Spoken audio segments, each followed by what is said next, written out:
Bonjour à tous et bienvenue sur la chaîne. Aujourd'hui, on va plonger dans une histoire qui n'a rien d'ordinaire. Une histoire de musique, de fraternité, de génie créatif, mais aussi de blessures profondes et d'amertume discrète. C'est l'histoire de George Harrison, le Beatle qu'on surnommait le silencieux, et de sa relation complexe avec l'un de ses plus proches camarades, Paul McCartney. Ce n'est pas une simple anecdote sur les Beatles. C'est une plongée dans le cœur d'un homme qui, derrière son calme légendaire, portait des cicatrices qu'il a rarement exprimées à voix haute.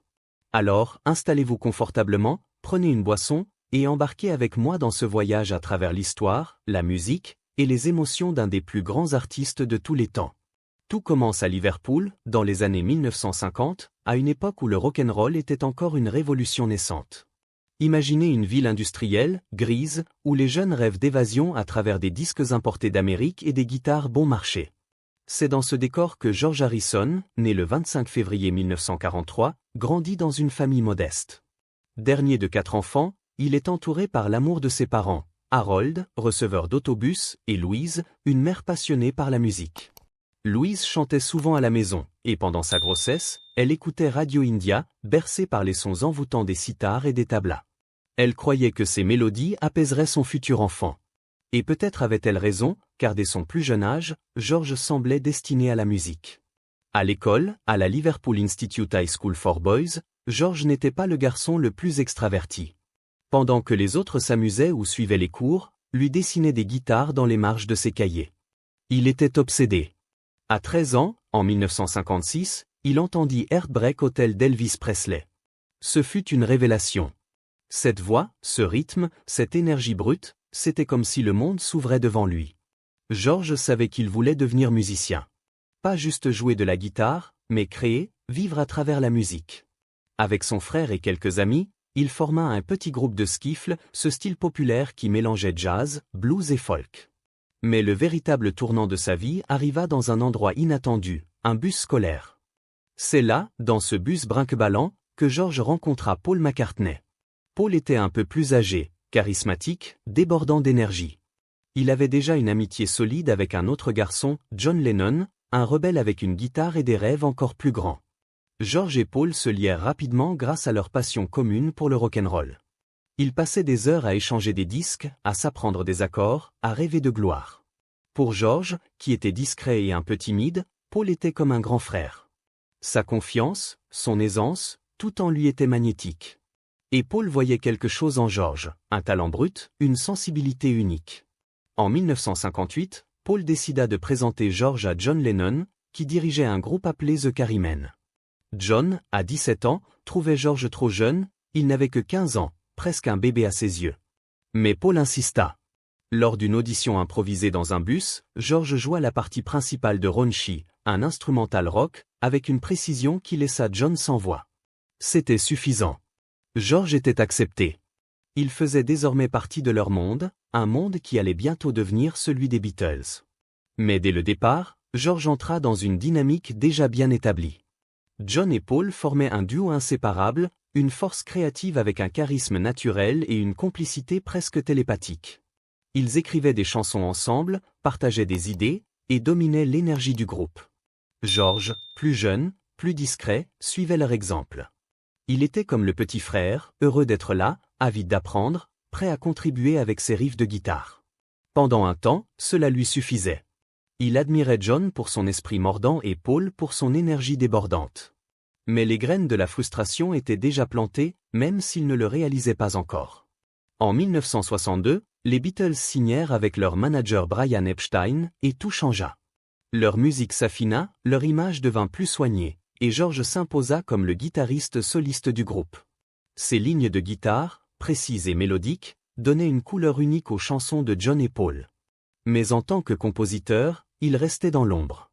Les chansons étaient presque exclusivement signées Lennon-McCartney, une marque qui allait devenir légendaire. George, lui, n'avait pas encore trouvé sa voix. Il apportait des idées, mais elles étaient rarement prises au sérieux. On lui donnait une chanson ou deux par album, souvent comme une concession, mais jamais au même niveau que les tubes de ses camarades.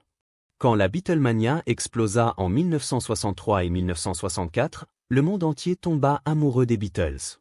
Les foules hurlaient, les disques s'arrachaient, et les 4 garçons de Liverpool devinrent des icônes planétaires. Mais pour George, cette période marqua le début d'un sentiment d'isolement. La presse le surnomma le Beatle silencieux, un titre qui semblait romantique à l'extérieur, mais qui cachait une vérité plus lourde. George se sentait mis à l'écart. Pendant que John et Paul enchaînaient les interviews, plaisantaient avec les journalistes et définissaient l'image du groupe, George observait depuis l'arrière-plan.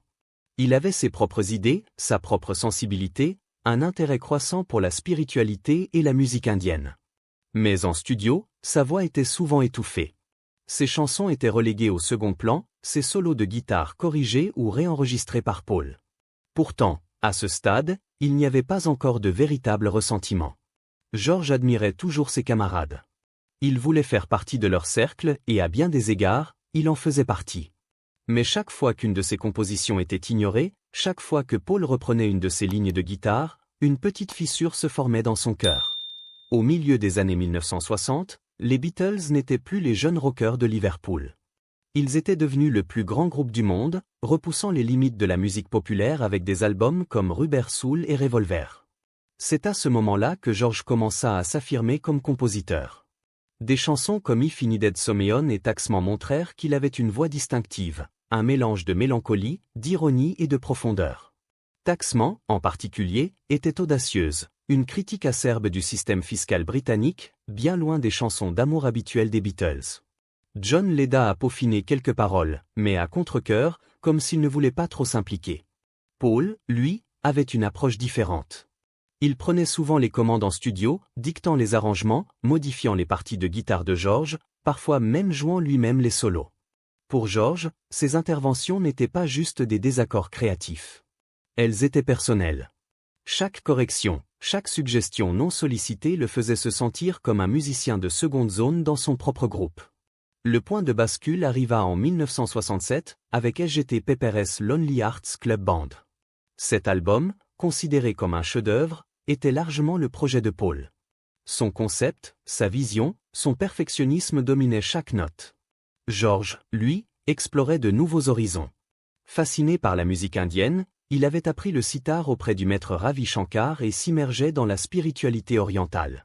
Sa contribution à l'album, Within You Without You, était une pièce audacieuse, un voyage sonore inspiré par la philosophie indienne. Pour beaucoup, c'était un des moments les plus uniques de l'album. Mais pour George, l'expérience était douce amère. D'un côté, il avait enfin une chanson qui reflétait son identité.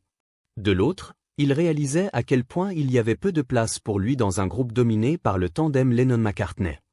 En 1968, avec The White Album, George était déterminé à ne plus rester dans l'ombre. Il apporta des compositions puissantes, comme While My Guitar Gently Weeps, une chanson qui deviendrait l'une des plus emblématiques des Beatles. Mais même là, il dut se battre pour être entendu. Frustré par l'indifférence de John et Paul, il fit appel à son ami Eric Clapton pour jouer le solo de guitare. C'était un geste stratégique, la présence de Clapton força les autres à prendre la chanson au sérieux. Mais les tensions avec Paul s'intensifièrent. Paul, avec son approche méticuleuse, donnait souvent des instructions précises à George sur la façon de jouer, allant parfois jusqu'à enregistrer lui-même les parties de guitare. Un incident particulièrement révélateur eut lieu avec le single Hey Jude. George voulait ajouter des riffs de guitare dans la coda, mais Paul refusa, insistant pour que l'espace reste épuré. Pour George, ce n'était pas juste une question de notes. C'était une question de respect. Il se sentait invisible, écrasé par la volonté de Paul de tout contrôler. Ces tensions atteignirent leur paroxysme en janvier 1969, lors des sessions de Let It Be. L'idée, portée par Paul, était de revenir aux racines des Beatles, enregistrés en direct, sans overdub, avec l'idée d'un possible concert public. Mais au lieu de raviver l'esprit du groupe, ces sessions révélèrent à quel point ils étaient fracturés. John était distrait, absorbé par sa relation avec Yoko Ono. Ringo restait en retrait, poli mais détaché. Paul, fidèle à lui-même, jouait le rôle du chef d'orchestre, poussant le groupe à avancer malgré les tensions. Pour George, c'était insupportable. Les caméras, qui filmaient les répétitions pour un documentaire, capturèrent un moment devenu célèbre. Alors que Paul donnait des instructions sur la façon de jouer la guitare pour Two of Us, George, visiblement à bout, répondit calmement « Je jouerai ce que tu veux, ou je ne jouerai rien du tout. Tout ce qui te fait plaisir, je le ferai. » Ces mots, dits sans colère ni sarcasme, étaient dévastateurs. Ils révélaient des années de frustration, d'étouffement artistique, de sentiment d'être relégué au second plan. Le 10 janvier 1969, George quitta le studio. Dans son journal, il écrivit simplement « Suis allé à Twickenham et quitté les Beatles, suis rentré chez moi ». Il resta absent pendant près de 2 semaines. Les autres le supplièrent de revenir, et il accepta, mais à ses conditions. Il refusa l'idée d'un grand concert public et insista pour que les sessions se déplacent dans les studios Apple, plus confortables. Le projet continua, mais le mal était fait. George en avait assez d'être traité comme un musicien de second plan, assez de la domination de Paul, assez de se sentir comme un étranger dans son propre groupe. Ironiquement, c'est pendant cette période troublée que George écrivit 2 de ses plus grandes chansons, Something et Here Comes the Sun. Libéré, au moins partiellement, de l'ingérence de Paul, il montra au monde l'étendue de son talent. Something, une ballade d'amour d'une beauté intemporelle, fut plus tard qualifiée par Frank Sinatra de « plus belle chanson d'amour jamais écrite ». Here Comes the Sun capturait une lumière et une chaleur qui contrastaient avec les tensions du moment. Mais même ces triomphes ne purent effacer l'amertume. Quand Abbey Road sortit en 1969, les contributions de George étaient enfin reconnues comme étant au même niveau que celles de John et Paul. Mais pour lui, c'était trop tard. Les blessures étaient trop profondes. En 1970, les Beatles se séparèrent. Pour le public, c'est Paul qui annonça la rupture, mais pour George, elle couvait depuis des années. Les disputes, le perfectionnisme de Paul, le sentiment constant d'être mis à l'écart l'avaient épuisé. Une fois libre, George ne perdit pas de temps. En novembre 1970, il sortit All Things Must Pass, un triple album monumental, rempli de chansons qu'il avait écrites mais jamais enregistrées avec les Beatles.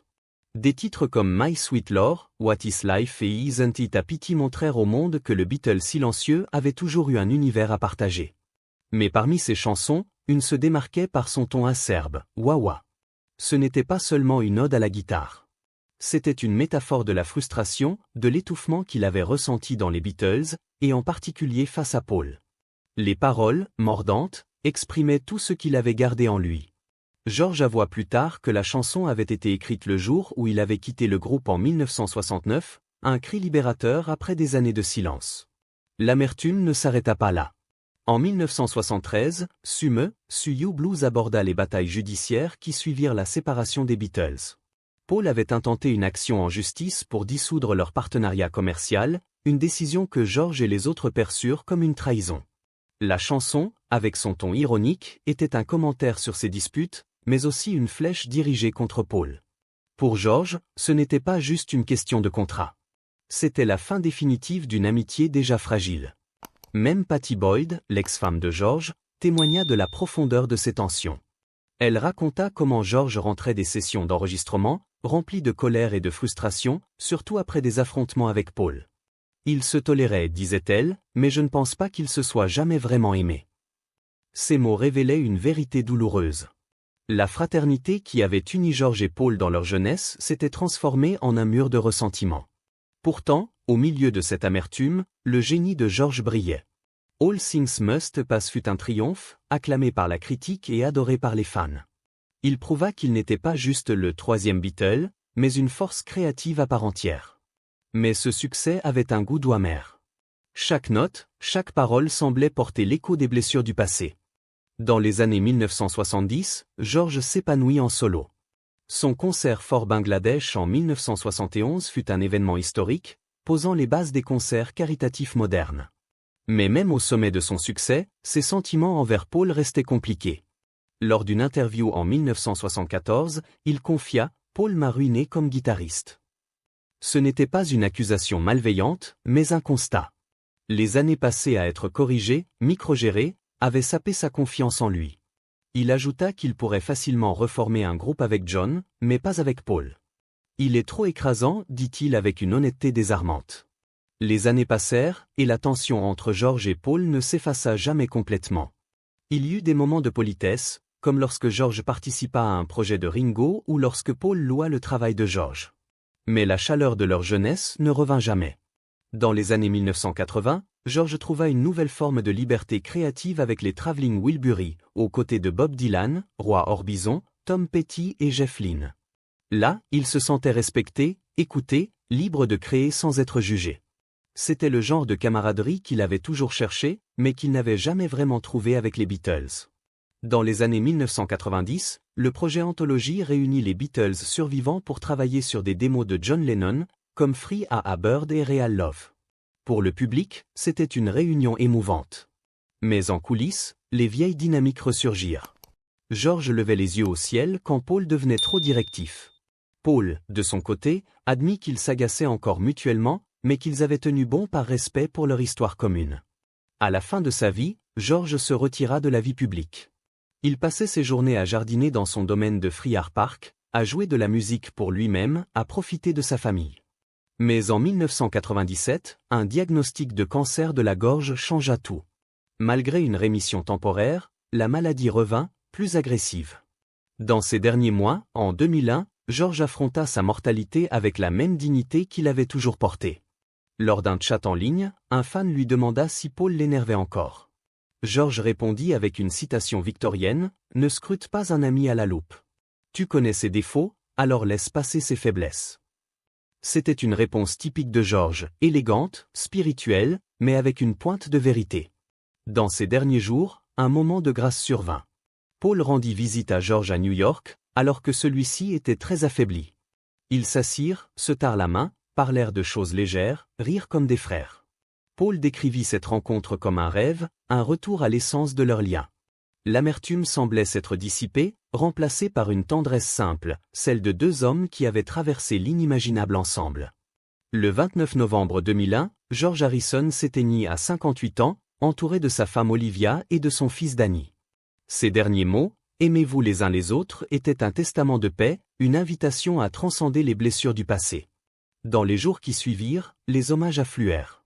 Paul, visiblement ému, parla de George comme de son petit frère, un homme d'humour et de talent immense. Mais derrière ces mots, il y avait une vérité inéluctable. George avait porté une amertume silencieuse envers Paul pendant des décennies. Leur réconciliation, bien que réelle, restait fragile, marquée par les cicatrices d'une relation complexe. L'histoire de George Harrison et Paul McCartney est celle d'une fraternité brisée, d'une admiration transformée en frustration et d'une paix trouvée à la dernière minute. George était le Beatle silencieux, mais son silence parlait plus fort que les mots. Sa musique, ses chansons, était sa voix, révélant des vérités qu'il n'exprimait pas toujours à haute voix.